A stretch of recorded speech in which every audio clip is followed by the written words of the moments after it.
Bonjour à tous. Dans cette vidéo, on va voir comment mettre en place le module de langue, donc WPML, qu'on va utiliser dans ce cas précis, sur votre site internet. Donc c'est assez simple. Ici, ce qu'on va faire, c'est aller tout d'abord dans le tableau de bord. Vous allez pouvoir voir qu'ici, l'extension WPML est déjà installée sur le site et a déjà été paramétrée. Donc ce qu'il faut faire tout simplement, c'est aller voir vos contenus. Donc ici, pour l'exemple, on va par exemple aller voir un article. Donc je clique ici sur article.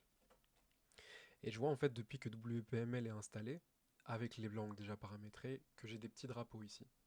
Donc on voit bien que ces langues-là sont installées sur le site. Pour certains des contenus, j'ai un petit plus. Pour d'autres contenus, j'ai une icône avec un petit crayon. Donc qu'est-ce que ça veut dire? Ici, le petit crayon, ça veut dire que la traduction a déjà été effectuée pour cette langue, pour ce contenu-là. Ici, par exemple, pour ce contenu-ci, on voit que j'ai des plus, c'est-à-dire que la traduction n'a pas encore été faite. Et ici, j'ai un petit rouage, c'est-à-dire que la traduction pour ce contenu-là est en cours de traduction. Donc là, ce que je vais faire tout simplement, c'est partir d'un exemple qui n'a pas encore été fait. Donc pour cet article, je vais cliquer ici, par exemple, sur le néerlandais. Je vois que j'ai un petit tooltip qui s'affiche avec ajouter une traduction à néerlandais. Je vais cliquer dessus. Et l'extension, en fait, va scanner automatiquement tout le contenu textuel que j'ai sur ma page et va me le placer comme ceci dans des blocs. Tout ce que j'ai à faire à partir de là, c'est tout simplement regarder, donc par exemple ici ce bloc, je vois la solidarité, un engagement essentiel pour un monde meilleur, et je vais commencer à traduire ce bloc-ci. Donc je vois bien que c'est le bloc titre pour cet article-là. Donc je clique tout simplement ici sur le plus, à droite. Il me remet automatiquement ce que j'ai dans mon premier bloc, donc ce qui n'a pas été traduit. Et ici tout simplement, je vais rentrer ma traduction. Par exemple là, je vais aller sur DeepL pour l'exemple. Je vais copier ceci. Je vais aller sur DeepL et je vais lui demander de mettre du néerlandais.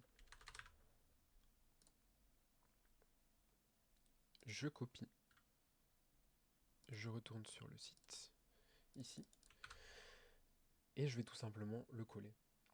Et je peux faire exactement la même chose pour tout le reste de mes contenus. Donc ici, à chaque fois, il va mettre une barre de progression en fait par rapport à la page, et je vais voir que quand j'ai traduit tous les contenus, ma page sera à 100%. Donc quand j'ai terminé, je vais cliquer ici sur terminer pour enregistrer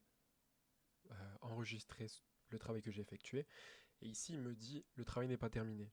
Enregistrer et compléter la traduction de toutes les phrases, puis terminer le travail.